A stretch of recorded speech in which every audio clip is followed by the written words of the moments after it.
అందరికీ నమస్కారం. సర్వే జనా సుఖినో భవంతు. నేను ఈరోజు చక్రాలు చేస్తున్నానండి. అవి బియ్యం పిండితో చేసుకోవాలి. ఇలా ఒక కప్పు పిండి తీసుకున్నాను.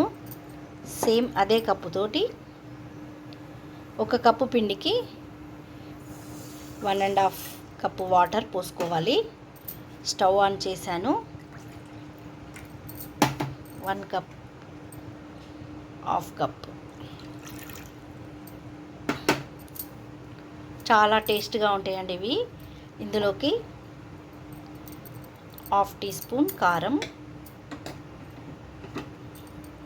1/2 టీ స్పూన్ సాల్ట్, మీ రుచికి సరిపడా వేసుకోవచ్చండి. ఓమ,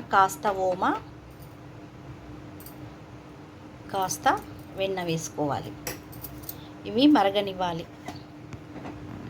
వాటర్ కాసేపు మంచిగా మరిగిన తర్వాత మనము పిండి కలుపుకోవాలి. ఇందులోకి చూడండి, వాటర్ మరిగిపోతున్నాయి. ఇప్పుడు ఇందులోకి మనము ఒక కప్పు తీసుకున్నాం కదండి, ఈ పిండి వేసేసుకొని స్టవ్ ఆఫ్ చేసుకొని కలిపేసుకోవాలి. అంతా కలిసేలాగా చూడండి, ఇలా కలుపుకోవాలి. ఒక కప్పు బియ్యం పిండికి 1.5 కప్పు వాటరు సరిగా సరిపోయినాయి. ఇది ఇప్పుడు చల్లారిన తర్వాత చక్రాలు చేస్తాను. చూడండి, ఇలాంటి మురుకుల గొట్టం ఉంటుంది కదండి, ఇలా మనకు ఒక్క రంధ్రము ఉన్నది తీసుకోవాలి. బిల్ల తీసుకొని మనం పెట్టేసుకొని ఇప్పుడు ఇందులోకి మనం రెడీ చేసుకున్న ఈ పిండిని పెట్టేసుకోవాలండి. పెట్టుకొని చక్రాలు చేసుకోవాలి. చూడండి, ఇలా మనము ప్లేట్ పై వేసుకోవాలి. వేసుకున్న తర్వాత స్టవ్ పై ఆయిల్ పెట్టుకున్నాను.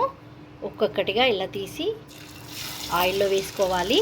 మీడియం ఫ్లేమ్లో కాల్చుకోవాలి. చూడండి, ఇలా అన్నీ వేసుకొని మనము దూరగా కాల్చుకోవాలండి. చూడు, ఇవి కాలిపోతున్నవి, మంచిగా కాలినవి. ఇలా తిప్పేసుకోవాలి. చాలా టేస్ట్గా ఉంటాయండి. మనము వెన్న వేయడం వల్ల గుల్లగా వస్తుంటాయి. ఇవి చాలా బాగుంటాయి. కారం పొడి అయినా వేసుకోవచ్చు. కారం పొడి వేసుకోకుండా ఓమతో కూడా చేసుకోవచ్చండి. అది ఒక డిఫరెంట్ టేస్ట్ ఉంటుంది. చాలా బాగుంటుంది.